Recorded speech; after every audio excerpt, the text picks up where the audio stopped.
हिमाचल प्रदेश में मानसून की बारिश अब तबाही मचाने लगी है। आज सुबह कुल्लू के मणिकर्ण में बादल फट गया। बादल फटने से एक कैंपिंग साइट तबाह हो गई।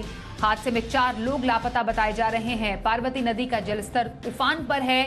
बगीचों और खेतों को भी नुकसान पहुंचा है। शिमला किन्नौर नेशनल हाईवे झाकड़ी के समीप ये भूस्खलन हुआ है। देश की जनता को एक बार फिर से महंगाई का झटका लगा। पेट्रोलियम कंपनियों ने घरेलू गैस की कीमतों में 50 रुपए का इजाफा कर दिया है। 1 जुलाई को कमर्शियल गैस सिलेंडर सस्ता हुआ था, लेकिन घरेलू गैस की कीमतों में किसी भी तरह की राहत नहीं मिली थी। राजधानी दिल्ली में घरेलू गैस सिलेंडर की कीमत अब 1053 रुपए हो गई है। मुंबई में घरेलू गैस 1053 रुपए में मिलेगी। हालांकि कमर्शियल गैस सिलेंडर के दाम में कोई बढ़ोतरी नहीं हुई है। नकवी ने केंद्रीय मंत्री पद से इस्तीफा दे दिया है। इससे पहले प्रधानमंत्री नरेंद्र मोदी ने कैबिनेट की बैठक में आज ही मुख्तार अब्बास नकवी की तारीफ की थी। कल नकवी का राज्यसभा सांसद के तौर पर अंतिम दिन है। कैबिनेट की बैठक के बाद नकवी ने बीजेपी अध्यक्ष जेपी नड्डा से मुलाकात की थी। सूत्रों का कहना है कि इस दौरान नकवी की भावी भूमिका को लेकर चर्चा हुई। जेडीयू के वरिष्ठ नेता आरसीपी सिंह ने भी केंद्रीय इस्पात मंत्री पद से इस्तीफा दे दिया है। सिंह का राज्यसभा सांसद के तौर पर कल अंतिम दिन है। आरसीपी सिंह जेडीयू के कोटे से केंद्र सरकार में मंत्री थे। उन्हें नीतीश कुमार की पार्टी जेडीयू ने अगला कार्यकाल नहीं दिया है। सिंह इन दिनों पार्टी नेतृत्व से नाराज चल रहे हैं। इसके बाद से उनके अगले कदम के बारे में अटकलें लगाई जा रही हैं। आज ही प्रधानमंत्री नरेंद्र मोदी ने कैबिनेट की बैठक में नकवी के साथ साथ आरसीपी सिंह की भी तारीफ की। उन्होंने कहा, देश और लोगों की सेवा के लिए दोनों नेताओं का काम सराहनीय है। वहीं केरल के मंत्री साजी चेरियन ने भी मंत्रिमंडल से इस्तीफा दे दिया है। आपको बताएं, उन्होंने एक कार्यक्रम में भारतीय संविधान की आलोचना की थी। इसके बाद विपक्षी दलों ने उनके इस्तीफे की मांग की थी। आज चेरियन ने कहा कि इस्तीफा देने का फैसला उनका अपना है। चेरियन ने यह भी कहा कि उन्होंने कभी संविधान को बदनाम नहीं किया। भाषण का एक खास हिस्सा लिया गया और मीडिया ने इसे सीपीएम और एलडीएफ को कमजोर करने के लिए गढ़ा। महाराष्ट्र में सत्ता पलटने के बाद अब बयानबाजी का दौर शुरू हो गया है। शिवसेना अध्यक्ष उद्धव ठाकरे के ऑटो वाले बयान पर मुख्यमंत्री एकनाथ शिंदे ने पलटवार किया। शिंदे ने कहा, ऑटो वाले ने मर्सिडीज वालों को पछाड़ दिया है।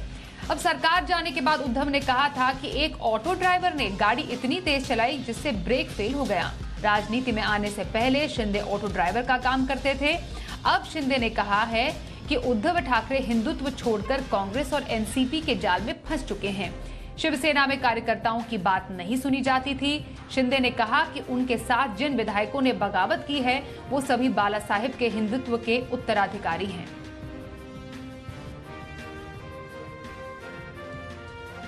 नुपुर शर्मा की हत्या करने वाले व्यक्ति को अपना घर देने का ऐलान करने वाले अजमेर दरगाह के खादिम सलमान चिश्ती को पुलिस ने मंगलवार देर रात गिरफ्तार कर लिया। आपको बताएं, अजमेर पुलिस उससे पूछताछ कर रही है। पुलिस ने भड़काऊ पोस्ट सोशल मीडिया पर अपलोड करने के मामले में गिरफ्तार किया है और पुलिस के मुताबिक सलमान चिश्ती पहले से हिस्ट्री शीटर रहा है। उसके ऊपर 13 मुकदमे दर्ज हैं। उसके खिलाफ हत्या, जानलेवा हमला, फायरिंग, मारपीट और धमकी देने के मामले दर्ज हैं। नुपुर के हत्यारे को घर देने का ऐलान किया था इसने। सांसद महुआ मोइत्रा ने अपनी पार्टी टीएमसी के ट्विटर हैंडल को अनफॉलो कर दिया है। हाल ही में उन्होंने मां काली के पोस्टर के विवाद में टिप्पणी की थी। उन्होंने कहा था, उनके लिए देवी काली एक मांस खाने वाली और शराब पीने वाली के रूप में है। मोइत्रा के इस बयान पर विवाद बढ़ने के बाद उनकी पार्टी ने टीएमसी ने उनके बयान से किनारा कर लिया था। अब इस बात से नाराज होकर महुआ मोइत्रा ने पार्टी के ट्विटर हैंडल को अनफॉलो कर दिया है।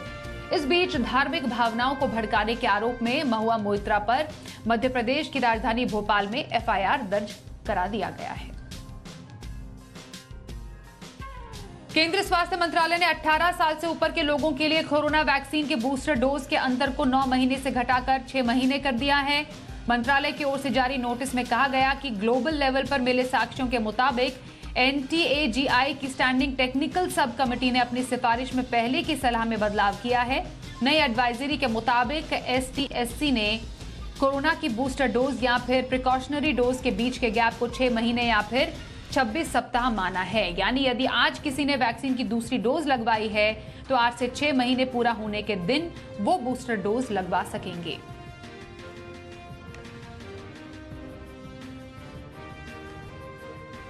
उत्तर प्रदेश विधान परिषद के 135 साल के इतिहास में ऐसा पहली बार हुआ है जब कांग्रेस का कोई सदस्य नहीं है। उत्तर प्रदेश विधानमंडल में उच्च सदन कहे जाने वाले विधान परिषद में अब कांग्रेस खाली हो गई है। कांग्रेस पार्टी के एकमात्र सदस्य दीपक सिंह आज रिटायर हो गए। उत्तर प्रदेश विधान परिषद से आज कुल 10 सदस्य रिटायर हुए। इनमें समाजवादी पार्टी के जगजीवन प्रसाद, बलराम यादव, कमलेश कुमार पाठक, रणविजय सिंह, राम सुंदर निषाद और शत्रुघ्न प्रकाश शामिल हैं। आरजेडी सुप्रीमो लालू यादव को बेहतर इलाज के लिए पटना से दिल्ली ले जाने की तैयारी है। उनके इलाज की व्यवस्था के लिए उनके छोटे बेटे तेजस्वी यादव और पत्नी राबड़ी देवी आज दोपहर दिल्ली पहुंचे। सूत्रों के मुताबिक पटना के पारस अस्पताल में भर्ती लालू यादव को एयर एम्बुलेंस से दिल्ली ले जाया जाएगा। दिल्ली रवाना होने से पहले पारस अस्पताल के बाहर तेजस्वी यादव ने मीडिया कर्मियों से कहा कि लोगों की दुआएं काम आ रही हैं। लालू जी की तबीयत पहले से बेहतर हुई है।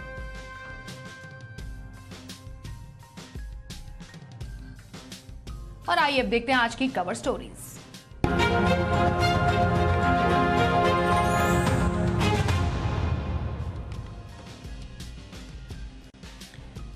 बीच आसमान में अगर आपकी फ्लाइट में कोई तकनीकी खराबी आ जाए तो जरा सोचिए पैसेंजर के तौर पर आपकी हालत क्या होगी।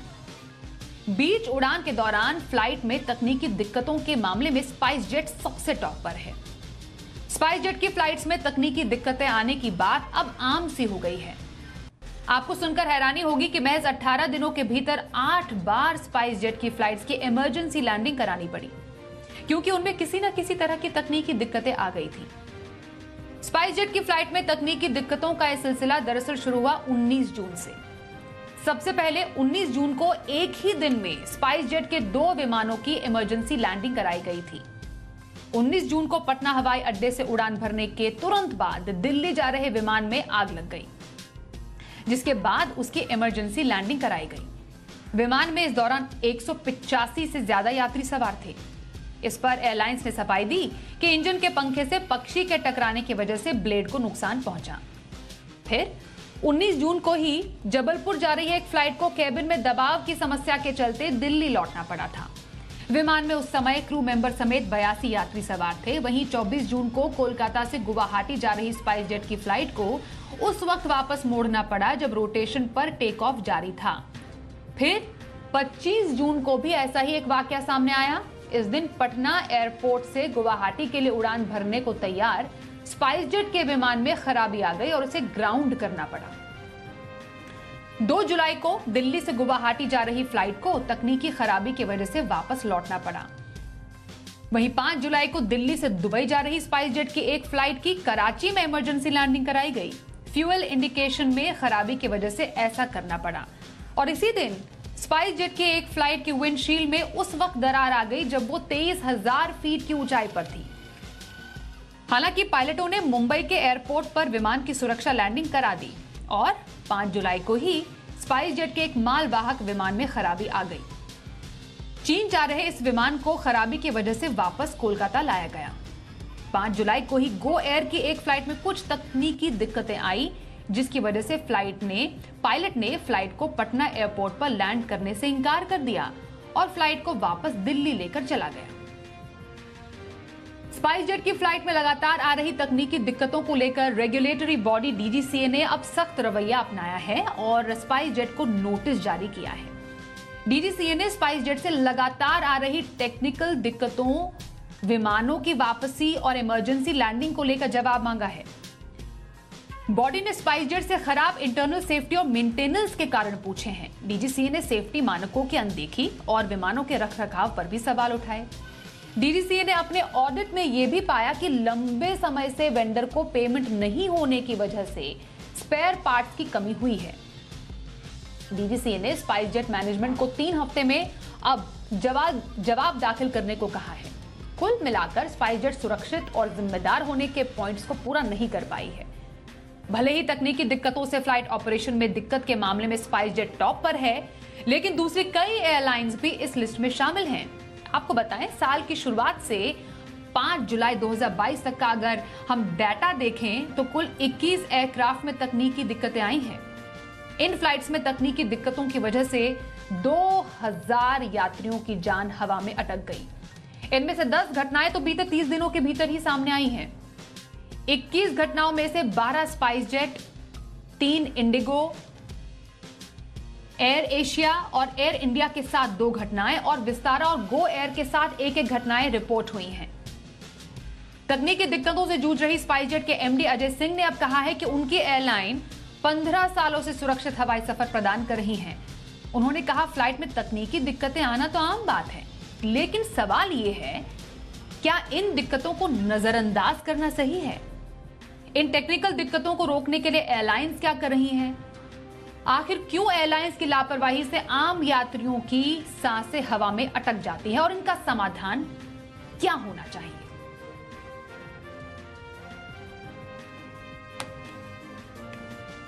और इसी पर चर्चा करने के लिए हमारे साथ बेहद ही खास मेहमान हैं केंद्रीय उड्डयन मंत्रालय के पूर्व संयुक्त सचिव डॉक्टर सनत कौल। डॉक्टर कौल, आपका बहुत स्वागत हम करते हैं आज अपनी इस खास चर्चा में। क्योंकि एक आइसोलेटेड घटना की हम चर्चा नहीं करेंगे, लेकिन महज 18 दिनों के भीतर 8 बार सिर्फ अगर स्पाइसजेट की बात करें तो वहां पर तकनीकी दिक्कतें सामने आई, और उसके अलावा एक बहुत डिटेल रिपोर्ट में हमने हर एक फ्लाइट की तकनीकी दिक्कतों के बारे में चर्चा की है। जब इस तरीके के केसेस सामने आते हैं, हालांकि अब डीजीसीए ने शो कॉज नोटिस भी जारी किया है स्पाइसजेट के सामने, लेकिन 8 टेक्निकल दिक्कतों के बाद ये शो कॉज नोटिस जारी किया गया है। सबसे पहले आपसे सवाल यही होगा, ऐसे मामलों में जीरो टॉलरेंस या फिर जीरो एरर पॉलिसी डीजीसीए की तरफ से क्यों नहीं अपनाई जाती? हाँ, देखिए, डीजीसीए सेफ्टी रेगुलेटर है और उनका यही काम है कि safety of airlines, of airports को मेंटेन करें, उसका इंस्पेक्शन करना चाहिए, उसकी देखभाल करनी चाहिए। अब 2 सवाल इसमें आ जाते हैं। डीजीसीए का इंस्पेक्शन का फ्रीक्वेंसी कितनी है, हवाई जहाज बढ़ गए हैं, उनके पास स्टाफ कितना है, इंस्पेक्टर्स कितने हैं, तो इसके ऊपर कोई उनसे खास डिटेल नहीं मिलता है।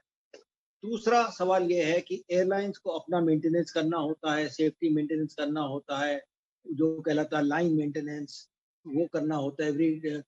अब उसमें जब दिक्कतें आती हैं, जैसे कि कोविड के ज़माने से एयरलाइंस का बहुत लॉस हुआ है, बहुत नुकसान हुआ है, और इसको देखते हुए उनकी एक चीज़ जहाँ उनको दिक्कत आती है वो सेफ्टी में आती है। पैसेंजर कंफर्ट को वो कम कर सकते हैं, अखबार कम दें, खाना कम दें, पानी कुछ करें, पर सेफ्टी पे कॉम्प्रोमाइज़ नहीं कर सकते हैं, पर वो भी करना पड़ता है कभी-कभी। तो ये इनको देखना होगा कि ये जो हो रहा है अभी, ये क्यों हो रहा है? क्योंकि इनके पास पैसे की कमी है और इसलिए वो सेफ्टी में थोड़ा कॉम्प्रोमाइज़ कर रहे हैं।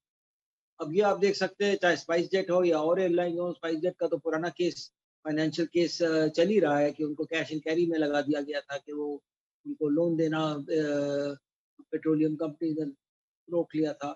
तो इसके देखते हुए दिक्कतें आ रही हैं, उसको रिज़ॉल्व करने के लिए सरकार को कुछ सोचना पड़ेगा सीरियसली कि जो फाइनेंशियली कंपनीज़ डिफ़िकल्टी में हैं, उनको क्या प्रोविज़न दे सकते हैं, उनको कैसे नर्चर कर वापस ला सकते हैं या नहीं कर सकते हैं, तो उनको रोकना चाहिए। ये एक बहुत अहम सवाल है और इसका कोई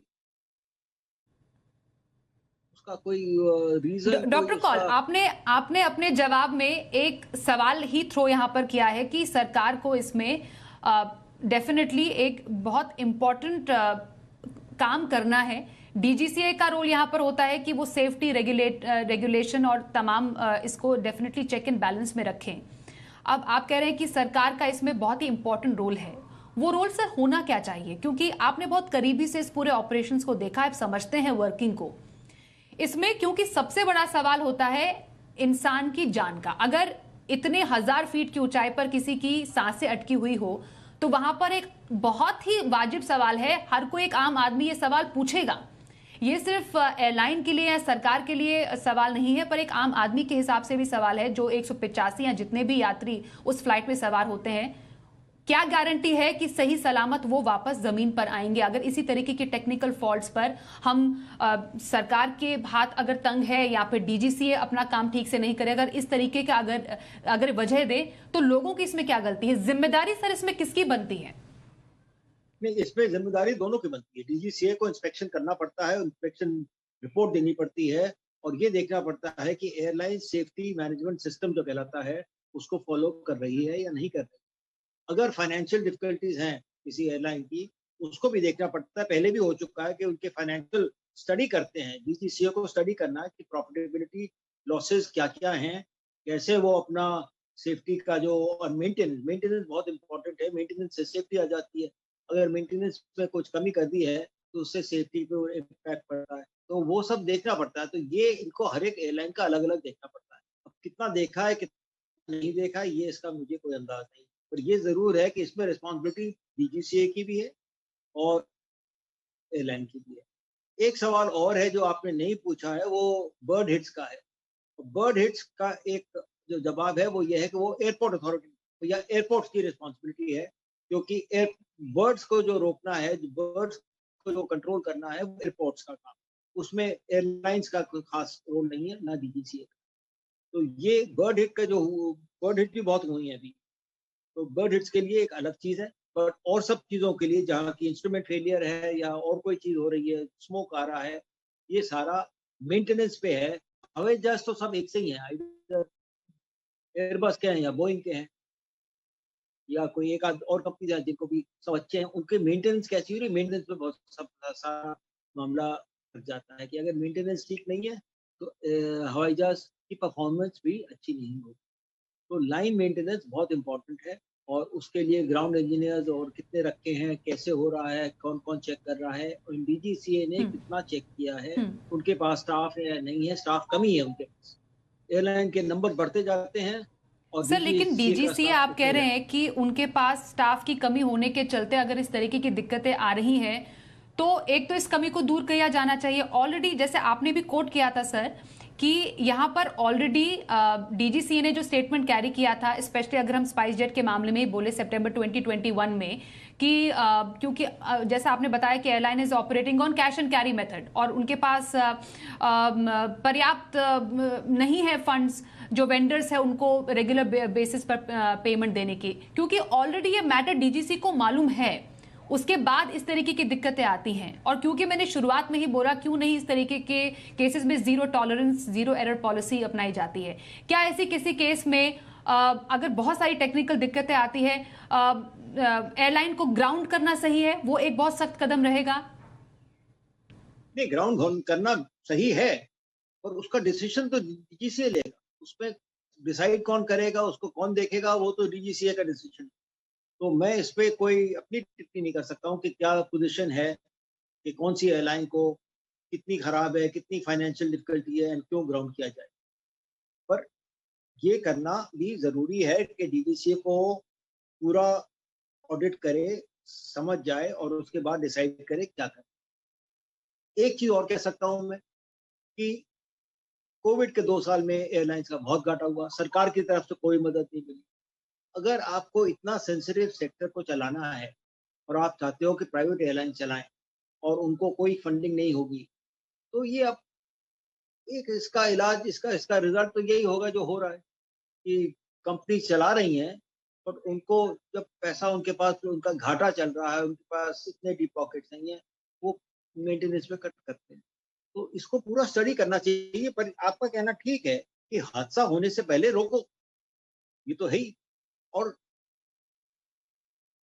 मिनिस्ट्री को, डीजीसीए को एक सोचना चाहिए कैसे एयरलाइन की मदद कर सकते हैं और कैसे उनको प्रॉफिटेबिलिटी भी ला सकते हैं। ये एक रिस्पॉन्सिबिलिटी है। जब आपने 4-5 प्राइवेट एयरलाइंस को कहा है कि आप चलाइए, आप उनको भी देखिए कि फाइनेंशियली वायबल है या नहीं, उनकी मेंटेनेंस ठीक है नहीं है, उनकी गलती है या फाइनेंशियल गलती है, ये सारा स्टडी करना चाहिए।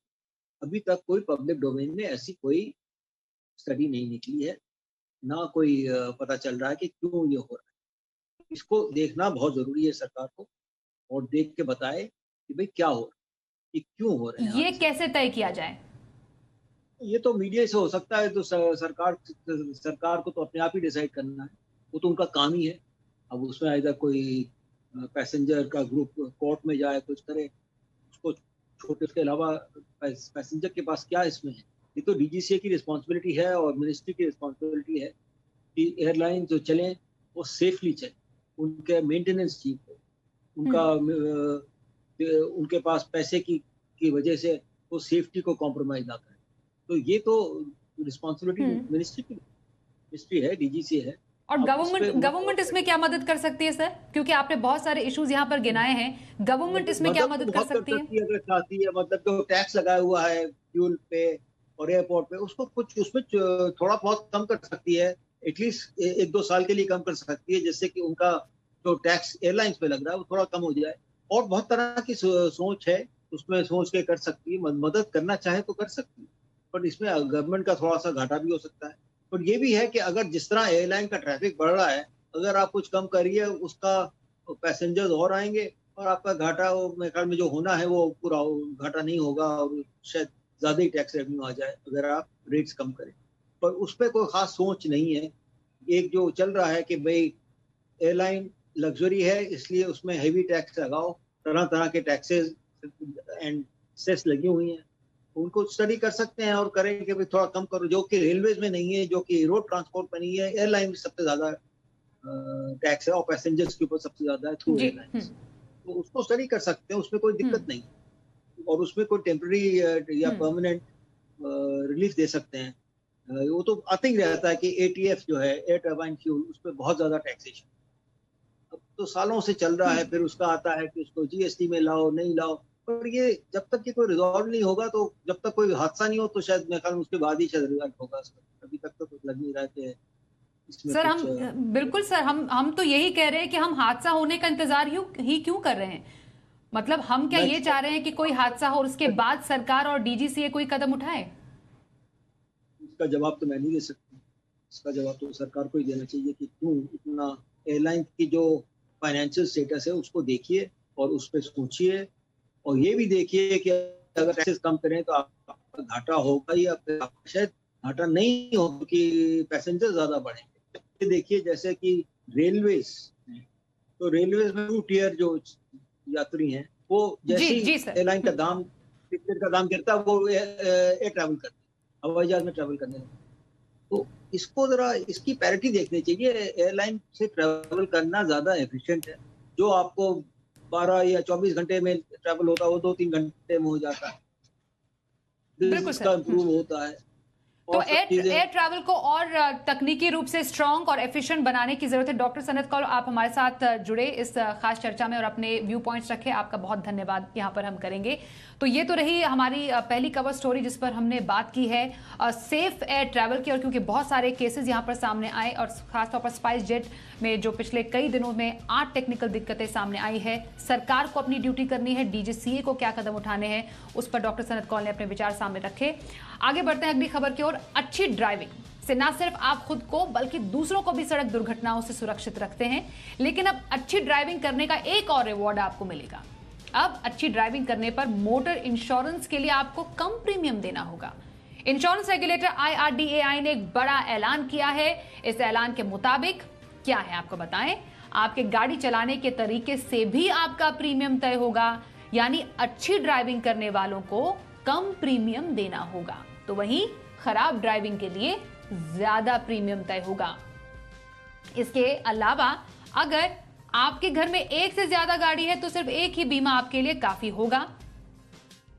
ठीक हेल्थ इंश्योरेंस के फैमिली फ्लोटर की तरह इंश्योरेंस रेगुलेटर IRDAI ने मोटर इंश्योरेंस में फ्लोटर स्कीम के साथ कई तरह के इनोवेटिव प्रोडक्ट्स को मंजूरी दी है। अब सवाल ये उठता है, कोई गाड़ी अच्छे से चला रहा है या नहीं, ये कैसे पता चलेगा? ड्राइविंग पैटर्न का पता करने के लिए मोबाइल ऐप या क्या गाड़ी में छोटा सा डिवाइस फिट किया जाएगा? जीपीएस की मदद से कंपनी आपके ड्राइविंग पैटर्न का पता लगा पाएगी। इस नई स्कीम में टेक्नोलॉजी की भूमिका भी बढ़ जाएगी। IRDAI ने एक बयान जारी कर कहा कि मोटर इंश्योरेंस का कॉन्सेप्ट लगातार विकसित हो रहा है। टेक्नोलॉजी ने बीमा कंपनियों को तेजी से उभरने में मदद की है। जनरल इंश्योरेंस सेक्टर को पॉलिसी होल्डर्स की बदलती जरूरतों के साथ तालमेल बिठाने और सुधार करने की सबसे सख्त जरूरत है। और चर्चा के लिए हमारे साथ एक और खास मेहमान है, पीडब्ल्यूसी में फाइनेंशियल सर्विसेज के लीडर जॉयदीप रॉय।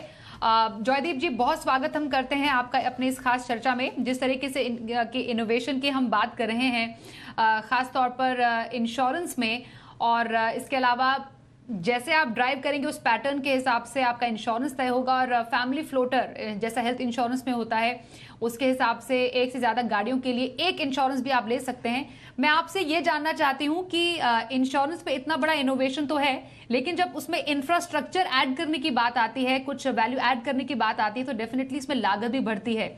तो क्या आपको आसान लग रहा है? ये इनोवेशन तो है, लेकिन टेक्नोलॉजी और इंफ्रास्ट्रक्चर के लिहाज से ये अचीव करना आसान है? नमस्कार, शुक्रिया मुझे बुलाने के लिए। पहली बात तो जो है कि ये टेक्नोलॉजी भी है, करना पड़ेगा, और कुछ कुछ नियमें चेंज करना पड़ेगा, क्योंकि जैसे हमारे यहाँ पे अभी बोला जा रहा है कि जैसे जो अच्छा ड्राइव करेंगे उनको थोड़ा बेनिफिट मिलेगा, और जो खराब ड्राइव करेंगे उनको ज़्यादा प्रीमियम भरना पड़ेगा।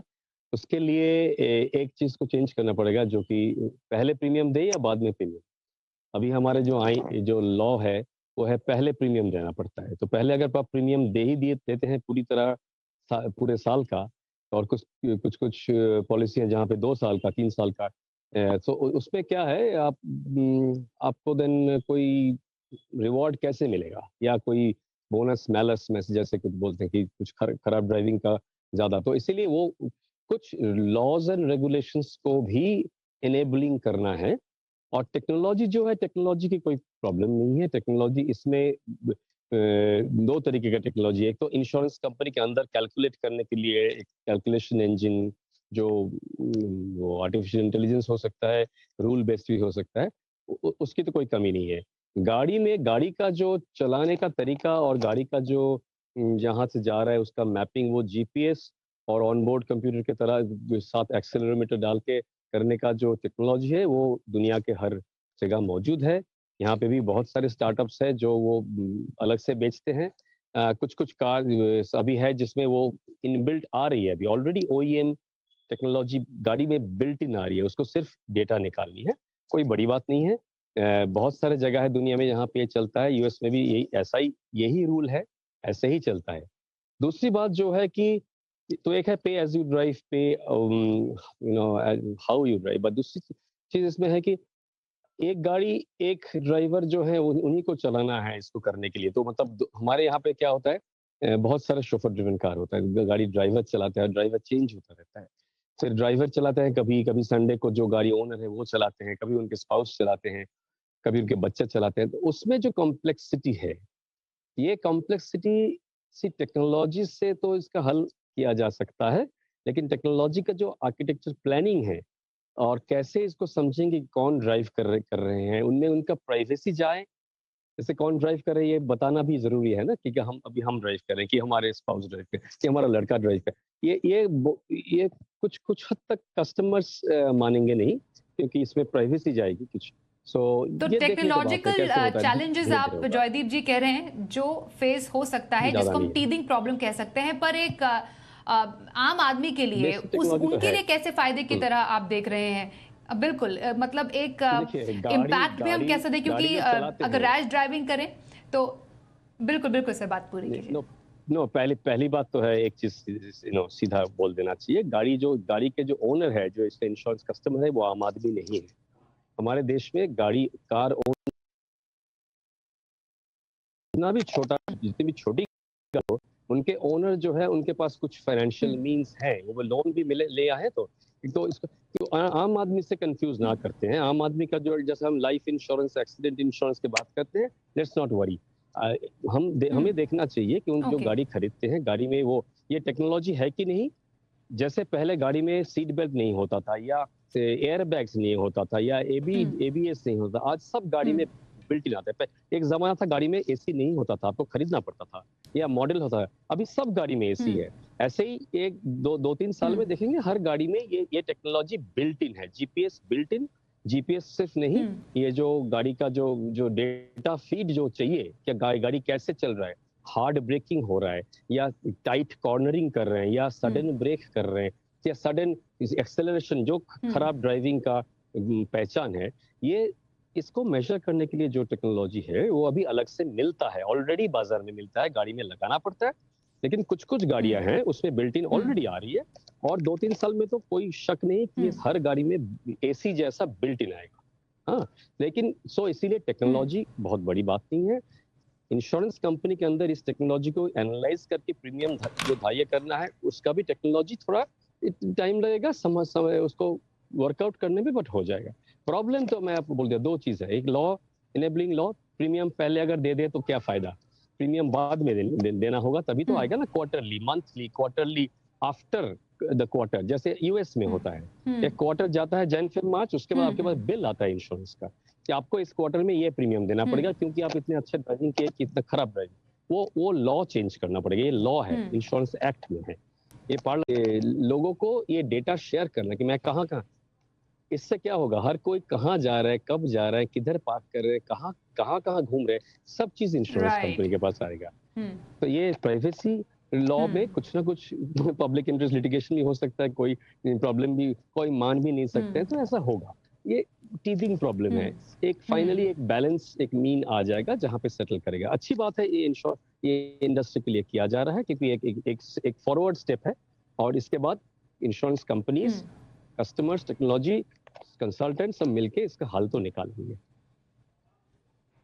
बिल्कुल जयदीप जी, आपने बहुत अलग अलग पहलुओं पर रोशनी डाली है इस पूरे चर्चा में कि इंश्योरेंस लॉ में कैसे बदलाव की जरूरत है, ऐसे किसी नए टेक्नोलॉजी के आने से प्रिवेसी इश्यूज क्या हो सकते हैं इस नए इनोवेशन से, उस पर हमारे साथ चर्चा करने के लिए आप हमारे साथ शामिल हुए, बहुत धन्यवाद करेंगे आपका। अब आपको बताएं कि आने वाले दिनों में खाने के तेल की कीमतों में बड़ी गिरावट आ सकती है। सरकार ने दामों में कटौती करने के लिए आज इंडस्ट्री के साथ बैठक बुलाई थी। इसमें सरकार ने तेल कंपनियों से दाम में कटौती करने को कहा। पिछले महीने ही तमाम तेल कंपनियों ने खाद्य तेलों के खुदरा दाम 10 से 15 रुपए प्रति लीटर तक घटाए थे। इस बार भी कंपनियां तेल के दाम में 15 से 20 रुपए प्रति लीटर तक की कटौती कर सकती है।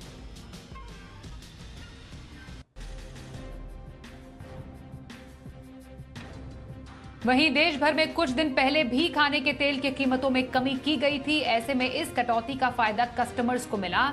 इसकी पड़ताल की हमारे संवाददाता सौरभ पांडे ने, देखिए उनकी रिपोर्ट। भारत में कई दिनों से खाद्य तेल की कीमतों में एक बड़ी गिरावट दर्ज करने को देखने को मिली है। सरकार का कहना है कि खाने की तेल की कीमतों में काफ़ी ज़्यादा कटौती कर दी गई है। ऐसे में हम जानने के लिए आप पहुंचे हैं कि ये जो कीमत है वो कितनी घटी है और ग्राहकों तक उसका कितना फ़ायदा पहुंच रहा है। ये जानने के लिए हम आप पहुंचे हैं मुंबई के इसी एक किराना शॉप में। आइए ग्राहकों और दुकानदारों से सीधा बात करते हैं कि कीमतें जो हैं कितनी कटी हैं और उनको ग्राहकों तक किस तरह से पहुँचाया जा रहा है। ताबड़तोड़ जैसे ही मार्केट में भाव कम हो जाते हैं ना, हम लोग यहाँ पे ताबड़तोड़ कम कर देते हैं। सब तेल का जेमिनी, फॉर्चून, सम्राट, पाम ऑयल, सबके ऊपर समझो ना 15 से 20 रुपया पर लीटर कम हो गया है रेट। अच्छी बात है, मतलब कम होते जा रहा है तो वही अच्छी बात है, ज़्यादा तो ऐसा कुछ नहीं। और थोड़ी महंगाई जो है वो कम हो रही है। तेल की कीमतें ज़्यादा होने से बजट तो गड़बड़ा ही रहा था और घर में घरवाली के साथ अलग से एक नया डिस्कशन होता था। अब थोड़ा कुछ सरकार ने ध्यान दिया है, कुछ कम हुआ है तो कुछ देखेंगे, फ़ायदा ही है हमारा। इस वक्त हम मौजूद हैं कुर्ला के किराने शॉप में, जहां हम आपको दिखाना चाहेंगे कि किस तरह से ये जो मूंगफली का तेल है जिसकी कीमत करीब 220 रुपये बताई जा रही है, वो यहाँ एक होलसेल शॉप में 210 से 205 रुपये के आसपास बेची जा रही है। वहीं अगर बात करें पाम ऑयल की, जो पाम ऑयल पहले 160 से 190 रुपए की बिकती थी, वो यहाँ पर अब 130 से 140 रुपए की बिक रही है। अगर बात करें फॉर्चून राइस ब्रांड की, तो फॉर्चून राइस ब्रांड जो इसका कीमत है वो करीब 225 रुपये, जो अप्रैल में जो थी पैकिंग इसकी हुई थी, वो अब जो है यहाँ पर 170 से 175 रुपये की बिक रही है। वहीं अगर बात करें सूरजमुखी के तेल की, तो सूरजमुखी का तेल भी जो करीब 175 से 180 रुपए का बेचा जा रहा है। दुकानदारों और ग्राहकों का कहना है कि ये जो फ़ायदा है वो सीधा ग्राहकों तक पहुंचाया जा रहा है ताकि उनकी जेब में और बचत हो सके। मुंबई से वीडियो जर्नलिस्ट सागर पाटिल के साथ सौरभ पांडे, जी मीडिया। यहां पर रुकेंगे एक ब्रेक के लिए, आगे आपको बताएंगे आखिर क्यों छिड़ी ट्विटर और सरकार में जंग।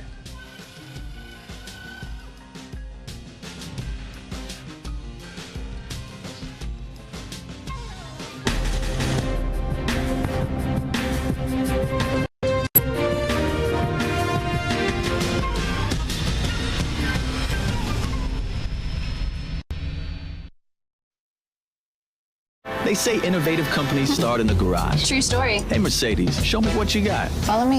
That's what I call aerodynamics. That's nothing. It's enough for me.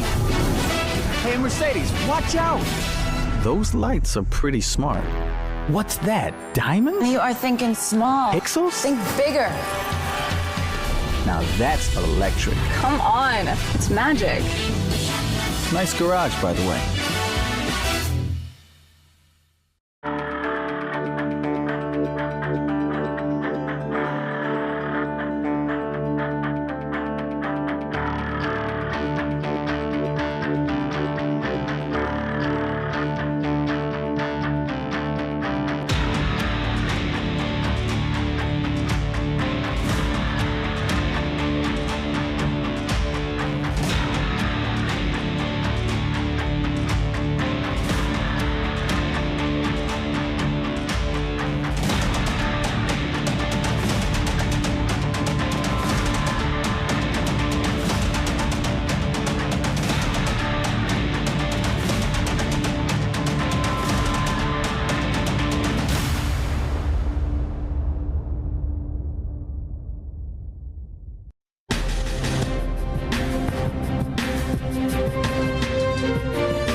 Twitter और सरकार के बीच टकराव की स्थिति बनती जा रही है। ट्विटर ने कुछ पोस्ट्स हटाने के सरकारी आदेश को कर्नाटक हाईकोर्ट में चुनौती दे दी है।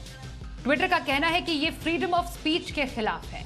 साथ ही किसी पोस्ट के लिए इंटरमीडियरी कंपनी की जवाबदेही को लेकर भी ट्विटर सहमत नहीं है। देखिए रिपोर्ट।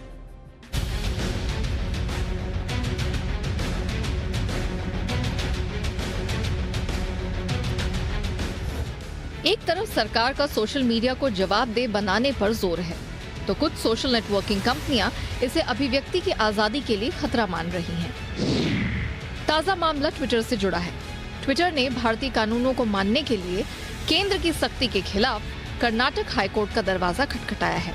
याचिका में कहा गया है कि कुछ आदेश सरकारी अफसरों की ओर से सत्ता के दुरुपयोग का मामला है। वहीं सरकार ने साफ किया है कि सोशल मीडिया को जवाबदेह बनाना ही होगा। सरकार की माने तो इसके लिए एक हेल्दी इकोसिस्टम बनाने का प्रोसेस अंतिम चरण में है।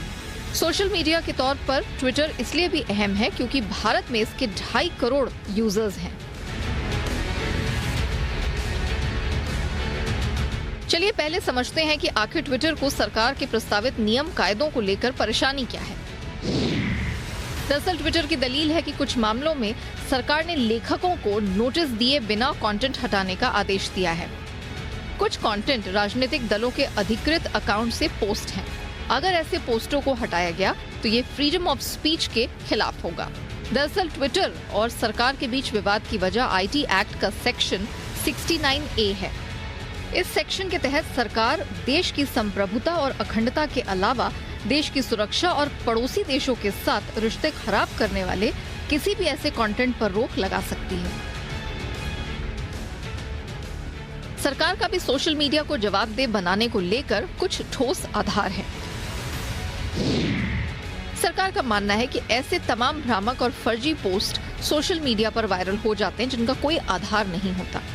ऐसे पोस्ट से दंगे भड़कने और धार्मिक भावनाओं के ठेस पहुंचने का खतरा रहता है। ऐसे में जो भी पोस्ट सोसाइटी को नुकसान पहुंचा सकती है उसे हटाया जाना चाहिए। आपको बता दें, केंद्र सरकार ने 1 साल के अंदर ट्विटर को खालिस्तान समर्थन से जुड़े पोस्ट किसान आंदोलन और कोरोना के दौरान भ्रामक जानकारी फैलाने वाले ट्विटर खातों पर कार्रवाई के लिए कहा था, लेकिन ट्विटर ने समय पर ऐसी पोस्टों पर एक्शन नहीं लिया। ट्विटर का कहना है कि सोशल मीडिया का कोई सरकार टूल की तरह इस्तेमाल नहीं कर सकती है। ये कहना गलत नहीं होगा कि सोशल मीडिया पर फेक पोस्ट की बाढ़ सी रहती है।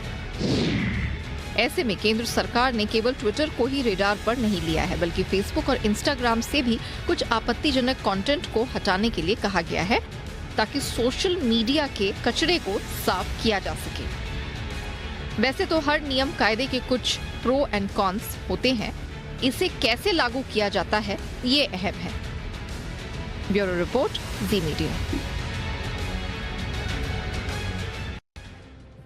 भारत का पहला स्वदेशी विमान वाहक युद्धपोत INS विक्रांत स्वतंत्रता दिवस के मौके पर भारतीय नौसेना में शामिल कर लिया जाएगा। इससे समुद्री क्षेत्र में भारत का दबदबा और भी बढ़ जाएगा। क्या है स्वदेशी INS विक्रांत की खासियत, देखिए इस रिपोर्ट में। स्वदेशी INS विक्रांत तैयार, समुद्र में बढ़ेगी भारत की ताकत। नौसेना के जंगी बेड़े में INS शामिल। समुद्र में तैरता यह जंगी जहाज कोई आम जहाज नहीं है, ये भारत की शान है, क्योंकि इसे मेक इन इंडिया की तर्ज पर भारत में ही बनाया गया है। 12 सालों की कड़ी मेहनत के बाद ये स्वदेशी एयरक्राफ्ट कैरियर विक्रांत बनकर तैयार हो गया है, जिसे INS विक्रांत नाम दिया गया है। INS विक्रांत अगले महीने स्वतंत्रता दिवस के मौके पर भारतीय नौसेना के जंगी बेड़े में शामिल हो जाएगा। जानकारी के मुताबिक इंडिजिनस एयरक्राफ्ट कैरियर विक्रांत 15 अगस्त के दिन इंडियन नेवी को सौंप दिया जाएगा। विक्रांत पर तैनात करने के लिए हाल ही में फ्रांस के राफेल और अमेरिका के F-18 हॉर्नेट के ट्रायल भी गोवा स्थित नेवल एविएशन बेस पर किए गए थे। दोनों फाइटर जेट के ट्रायल की रिपोर्ट आने के बाद यह तय किया जाएगा कि इन दोनों में से कौन सा लड़ाकू विमान विक्रांत पर तैनात किया जाएगा। विक्रांत करीब 262 मीटर लंबा है, यानी 2 फुटबॉल ग्राउंड से बड़ा है। विक्रांत की चौड़ाई करीब 62 मीटर और ऊंचाई 50 मीटर है। भारत के स्वदेशी एयरक्राफ्ट कैरियर पर करीब 30 फाइटर जेट्स और हेलीकॉप्टर तैनात होंगे। इन 30 एयरक्राफ्ट्स में 20 लड़ाकू विमान और 10 हेलीकॉप्टर होंगे। अब INS विक्रांत की ताकत भी जान लीजिए। INS की तैनाती के बाद दुश्मन का कोई युद्धपोत तो क्या, पनडुब्बी तक भी उसके आसपास भटकने की जरूरत नहीं कर पाएगी। विक्रांत की टॉप स्पीड 28 नॉट्स है और ये एक बार में 7,500 नॉटिकल मील की दूरी तय कर सकता है। इस पर तैनात फाइटर जेट्स भी 1-2 हजार मील की दूरी तय कर सकते हैं। INS विक्रांत के शामिल होने के बाद भारत की ताकत में एक बड़ा इजाफा होगा। इसके साथ ही भारत दुनिया के उन चुनिंदा देशों की श्रेणी में शामिल हो जाएगा जिनके पास एयरक्राफ्ट कैरियर बनाने की क्षमता है। ब्यूरो रिपोर्ट, जी मीडिया। पंजाब के मुख्यमंत्री भगवंत मान शादी के बंधन में बंधने जा रहे हैं। उनकी शादी कल चंडीगढ़ में होगी। भगवंत मान डॉक्टर गुरप्रीत कौर से शादी करने वाले हैं। भगवंत मान की शादी में दिल्ली के मुख्यमंत्री अरविंद केजरीवाल भी शिरकत करेंगे।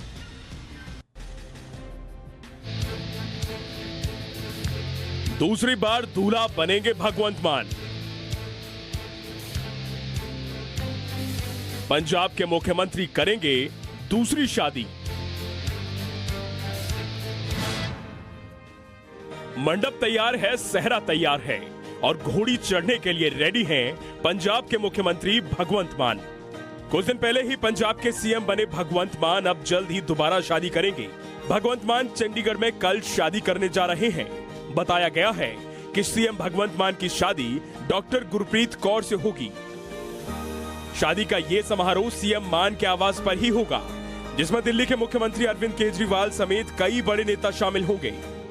आपको बता दें कि 6 साल पहले ही भगवंत मान का तलाक हो चुका है। उनकी पहली पत्नी इंद्रजीत कौर हैं, जो अपने बच्चों के साथ अमेरिका में रहती हैं। साल 2016 में भगवंत मान और उनकी पहली पत्नी इंद्रजीत कौर के बीच तलाक हो चुका है और तलाक के बाद ही इंद्रजीत कौर बच्चों के साथ अमेरिका चली गई। पंजाब के अगले CM और आम आदमी पार्टी का CM चेहरा औपचारिक रूप से सरदार भगवंत मान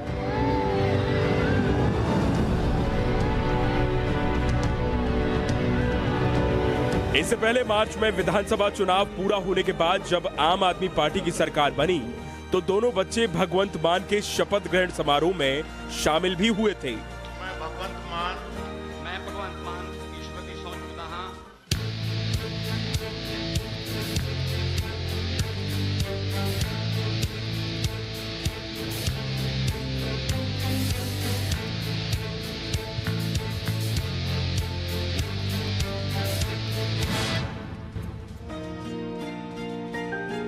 जानकारी के मुताबिक भगवंत मान की मां हरपाल की ख्वाहिश थी कि मुख्यमंत्री भगवंत मान अपना घर फिर से बसा लें। सीएम भगवंत मान के लिए मां और बहन मनप्रीत कौर ने खुद लड़की को चुना है। भगवंत मान संगरूर लोकसभा सीट से सांसद थे। साल 2014 और साल 2019 में वो लगातार 2 बार सांसद बने और इसी साल मार्च में पंजाब विधानसभा चुनाव से पहले आम आदमी पार्टी ने उन्हें मुख्यमंत्री का चेहरा घोषित किया और चुनाव लड़ा। इसके बाद पंजाब में प्रचंड बहुमत हासिल करके भगवंत मान पंजाब के मुख्यमंत्री बने। अब खबर मुंबई से। यहां पर लगातार हो रही बारिश लोगों के लिए परेशानी का सबब बन गई है। कहीं पर सड़कों पर पानी भर गया है तो कहीं लोगों के घर में पानी भर जाने से उन्हें परेशानी हो रही है। मुंबई में बारिश की वजह से एक शख्स की जान भी चली गई। आज कई इलाकों में बारिश थमी रही लेकिन कुछ इलाकों में बारिश होती भी रही। मुंबई में पिछले 2 दिनों से मूसलाधार बरसात हो रही है।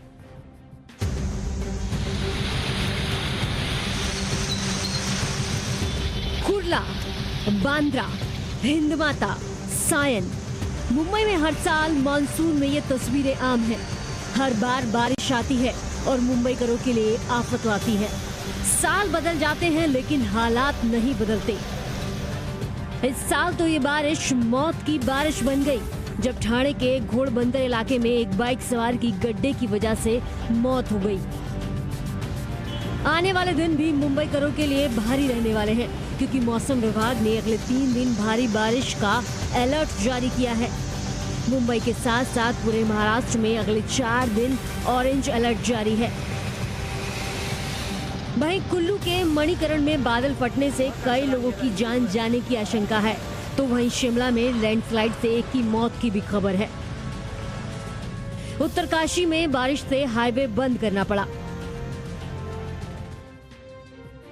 शेयर बाजार का अपडेट आपको दें। अच्छे ग्लोबल संकेतों के चलते बाजार की आज हुई शानदार शुरुआत। दिन के दौरान बाजार में तेजी बनी रही। निफ्टी पर 16,000 के करीब बिकवाली का दबाव बना लेकिन बाजार ने 15,800 के करीब अच्छा सपोर्ट लिया। सेशन में सेंसेक्स और निफ्टी दमदार तेजी के साथ बंद हुए। सेंसेक्स 600 अंकों से ज्यादा उछलकर 53,751 के लेवल पर बंद हुआ। वहीं निफ्टी में करीब 200 अंकों की तेजी देखने को मिली और अंत में ये 16,000 के पास बंद होने में कामयाब रहा। बैंक निफ्टी भी 508 अंकों की शानदार तेजी के साथ बंद हुआ। अब कल के बाजार पर क्या रखनी चाहिए आपको खास स्ट्रैटेजी। हमारे साथ मार्केट के एक्शन पर चर्चा के लिए जुड़ चुके हैं kiranjadhav.com के सीईओ आशीष केलकर।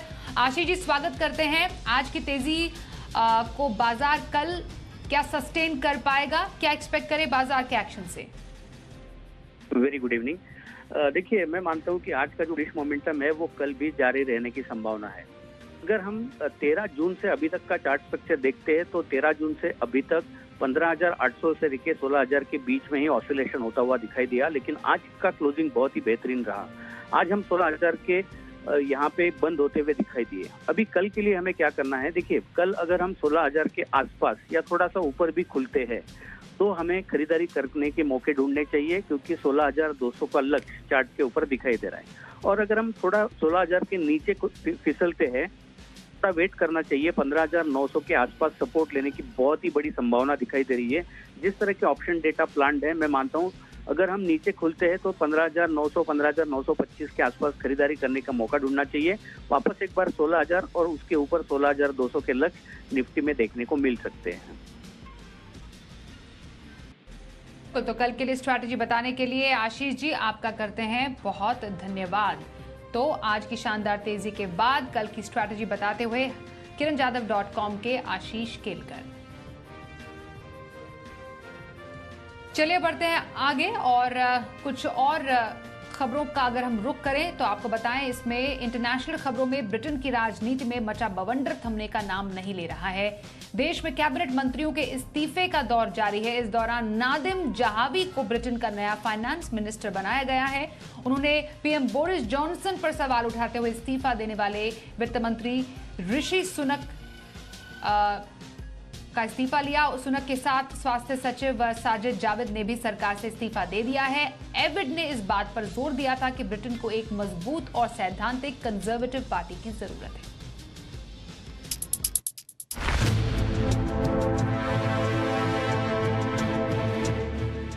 ब्रिटेन में बोरिस जॉनसन सरकार की मुश्किलें बढ़ती ही जा रही हैं। ब्रिटेन के वित्त मंत्री ऋषि सुनक और स्वास्थ्य मंत्री साजिद जाविद के इस्तीफे के बाद सांसद लॉरा ट्रॉट और विल क्विंस ने भी इस्तीफा दे दिया है। इन इस्तीफों के पीछे संसद के एक दागदार सदस्य को सरकार के अहम पद पर नियुक्त करना बताया जा रहा है। हालांकि जॉनसन ने इसे लेकर खेद जताया था। उन्होंने कहा था, निलंबित सांसद क्रिस पिंचर के खिलाफ भ्रष्टाचार की शिकायत का पता होने के बाद भी उन्हें डिप्टी चीफ व्हिप के सरकारी पद पर नियुक्त किया, जिसे लेकर वो खेद व्यक्त करते हैं, जिसके बाद मंत्रियों ने अपने पद से इस्तीफा दे दिया।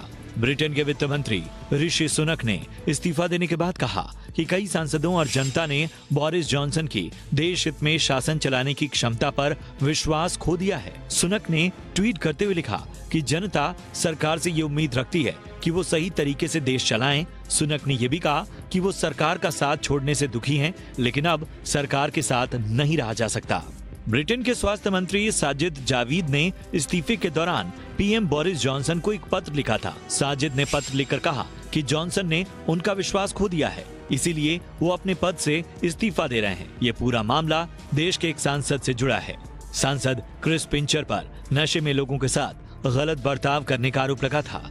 इस मामले में पीएम बोरिस जॉनसन के रुख पर सवाल खड़े किए गए थे। हालांकि बोरिस जॉनसन ने सांसद क्रिस पिंचर को सरकारी जिम्मेदारी देने के मामले में माफी मांगी है।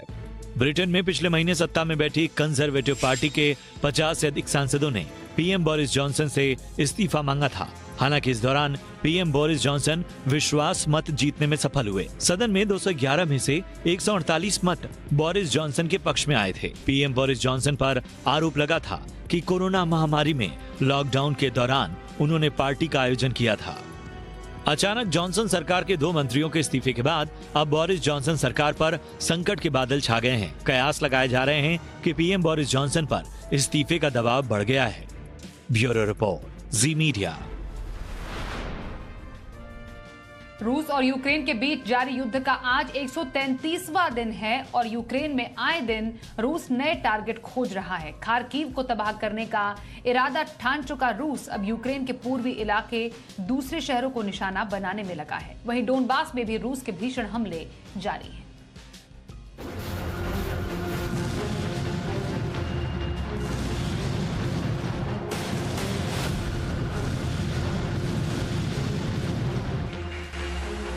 लुहांस्क की जीत को अभी 24 घंटे भी नहीं बीते थे कि रूस ने एक बार यूक्रेन के हिस्सों पर बमबारी शुरू कर दी।